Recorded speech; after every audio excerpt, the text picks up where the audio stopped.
Everyone remembers Jordan, Gretzky, Montana, Jeter. This isn't about them.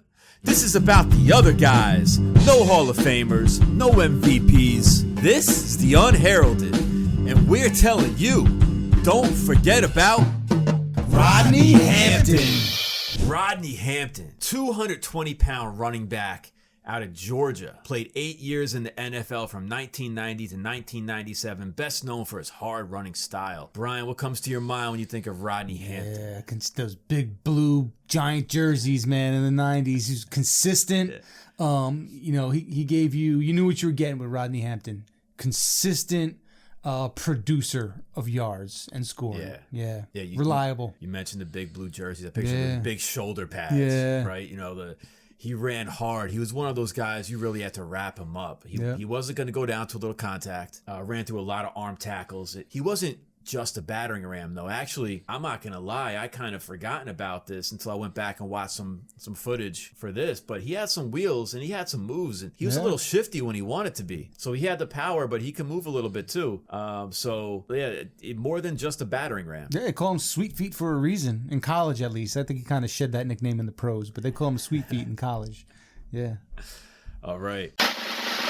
Guess the teams. So, we always kick it off by naming the teams. Brian, can you guess every team that Rodney Hampton played on? I'm 99% sure here that it is just the Giants and only the Giants.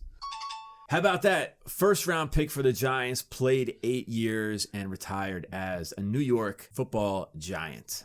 Speed round. All right, speed round. How many Pro Bowls did he make? 3. I'll go 3 for Hampton. He was selected to the Pro Bowl two times. 1992 and 1993. Yeah. Now, was he ever selected All-Pro? No.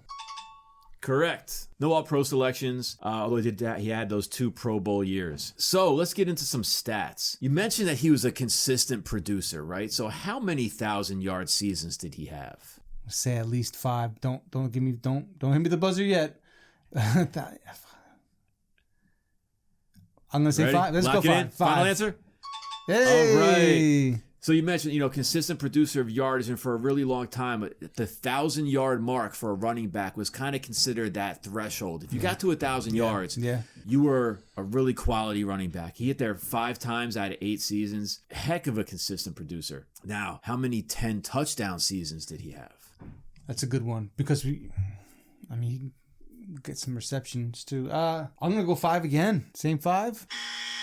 He scored 10 touchdowns in a season 3 times. 3 times. That's right. So for his career, he had 8,200 yards from scrimmage, 51 all-purpose touchdowns. Yeah, man, he was gonna punch the ball in when you got into the end zone. 51 touchdowns. Outstanding. Definitely. Cherry-picked stat. Now, time for our cherry-picked stat of the day. He rushed for a career-high 4 touchdowns in a single game against the Saints in 1995. Filling up the fantasy scoreboard that day. Yeah, man. But fantasy was probably on paper and pen back then. Or paper. Did they have it? Yeah.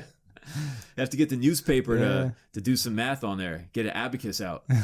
All right, man. So listen, just a little glimpse into Rodney Hampton's playing days. Tell us, what's Rodney Hampton up to in current day? Rodney Hampton has a thing called Hamps Camps, which is really cool. He gives back to the community. Most of it's free. He gets some of his old buddies that he used to play with, and even some current Giants. They'll come out and they do, football clinics and camps for the youth in northern New Jersey, actually, among other places. Also, he does it in Texas as well. But Hamps Camps is a good thing. Also, believe it or not, a funny thing, and I'd be hard pressed to find another NFL player that has this career. He inherited the family business, which is bail bonds. Get out of here. Yes, he and his siblings run a bail bonds business in Texas alongside of the Hamps Camps that he does. Can you imagine you break bail and you got Rodney Hampton chasing you down? I would give up. I give up. Take me in. Yeah, man. You're not getting away from him. Bail bondsman.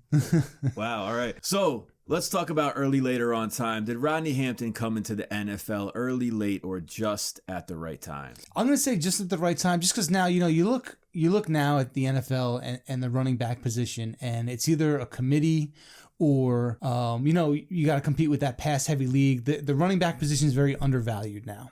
And I think that him being that bell cow back and getting a certain amount of touches per game and getting all those 1,000-yard seasons, I don't think he would be able to do that in today's NFL. I think they'd probably split him 50-50 with another back. So, yeah, right on time. Yeah, I kind of agree with that. I think it was the perfect time for him, but he did have some of that old school toughness. Yeah. I think he would have done really well in that era also. So, Brian, give me some closing thoughts. I think that if you were to go back and you look at some of his highlights and you look at some of the Giants, Giants had some pretty notable running backs. I put him in there with like a Brandon Jacobs, where he was big and he was brutish, but also early in his career he had a little bit of Saquon in him, where he could, he could be a little shifty. And I think that he's a great entry into the legacy of Giant running backs. There you go, man. That's Rodney Hampton. All right, guys. Thanks for joining us. We'll see you all next time.